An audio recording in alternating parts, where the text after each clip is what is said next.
Nama saya Isyalti.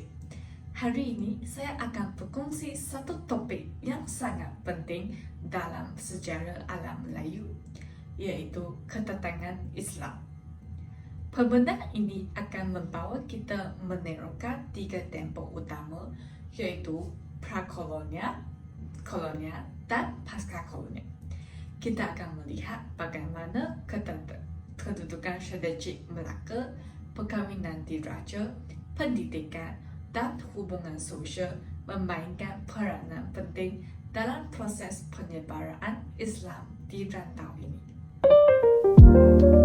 Islam bukan sahaja memberikan kesan besar terhadap kepercayaan agama, tetapi turut membentuk sistem pentadbiran, undang-undang, pendidikan, dan budaya Melayu.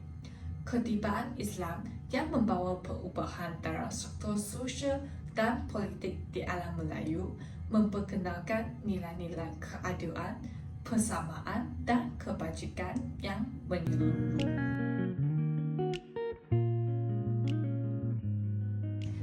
Prakolonial, kedudukan strategik Melaka. Pada zaman prakolonial, sebelum kehadiran kuasa Eropah, Melaka sudah menjadi perdagangan antarabangsa. Kedudukan strateginya di Selat Melaka, laluan perdagangan tersebut di dunia memberi peluang untuk menjadi pusat ekonomi global. Pedagang dari China, India, dan Arab datang berdagang di sini membuka jalan untuk penyebaran agama Islam di rantau ini.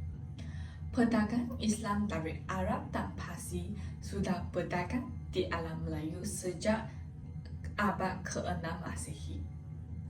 Pedagang Arab yang datang bukan sahaja berdagang, tetapi turut memperkenalkan agama dan budaya mereka.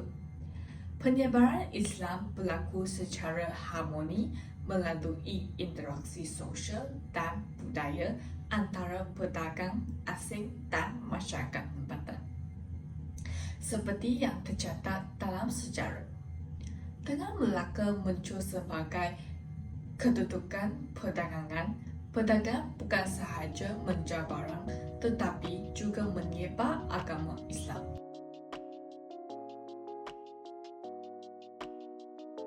Penyebaran Islam di alam Melayu dipercepatkan lagi dengan peranan para misara, penganas Kesultanan Melaka. Selepas memeluk Islam dan menukar namanya kepada Sultan Iskandar Shah, baginda menggunakan pengaruhnya untuk menggalak rakyat Melaka memeluk Islam. Hubungan politik dengan negeri-negeri Islam juga membantu memperluaskan pengaruh agama ini.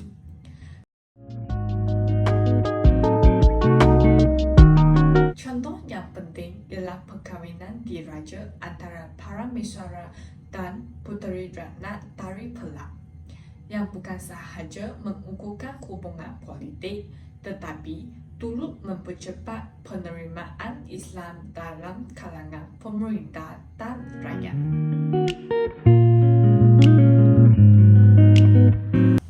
Peranan pendidikan dalam penyebaran Islam. Selain perdagangan dan perkahwinan, pendidikan juga merupakan aspek penting dalam penyebaran Islam. Golongan intelektual Melayu memainkan peranan besar dalam memperluaskan pengaruh Islam melalui pengajaran agama dan ilmu pengetahuan lain. Mereka menguasai bahasa Arab, Parsi, dan Sanskrit dan menghasilkan karya-karya dalam bahasa Melayu Jawi seperti Hamzah Fansuri dan Syamsuddin Al-Samatrani menghasilkan karya-karya dalam bidang agama, falsafah, dan kesusasteraan yang membantu menyebarkan ilmu ke seluruh Nusantara.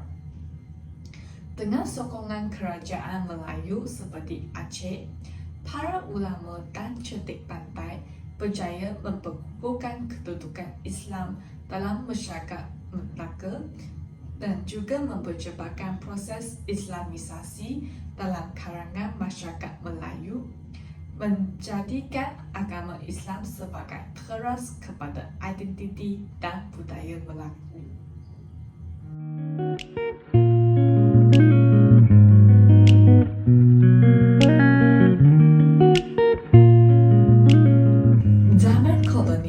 Pada zaman kolonial, pelabuhan Melaka kekal menjadi pusat perdagangan antara bangsa.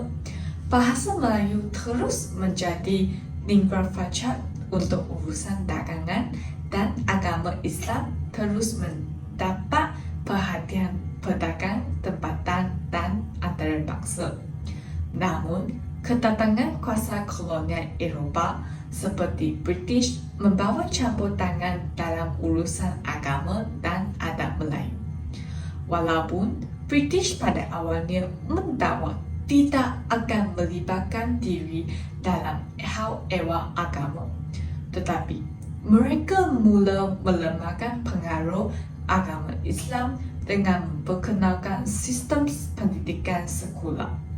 Mereka juga membawa masuk orientalis untuk mengkaji budaya dan agama tempatan, yang memberi nasihat kepada pihak kolonial supaya untuk melemahkan pengaruh ulama dan pembesar tempatan. Ini menimbulkan ketegangan dan penentangan dalam kalangan masyarakat Melayu yang melihatkan sebagai ancaman kepada identiti mereka.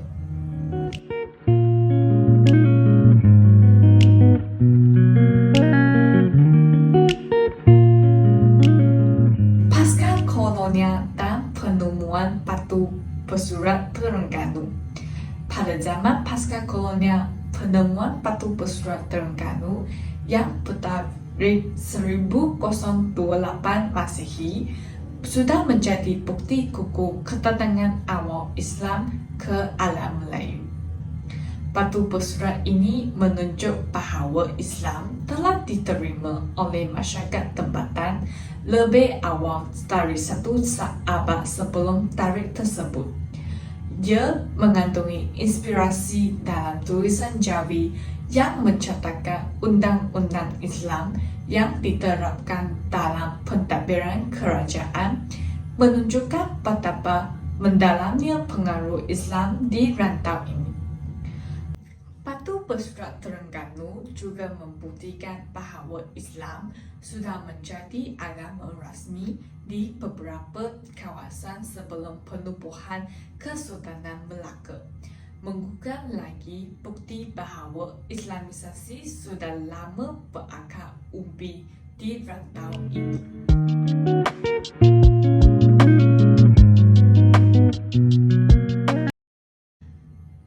Sebagai kesimpulan, kedatangan Islam ke alam Melayu adalah hasil daripada beberapa faktor penting seperti perdagangan, perkahwinan diraja, pendidikan dan hubungan diplomatik. Kedudukan strategik Melaka sebagai pusat perdagangan global serta usaha para pemimpin dan intelektual Melayu mempercepatkan proses Islamisasi, menjadikan Islam teras kepada identiti dan budaya Melayu.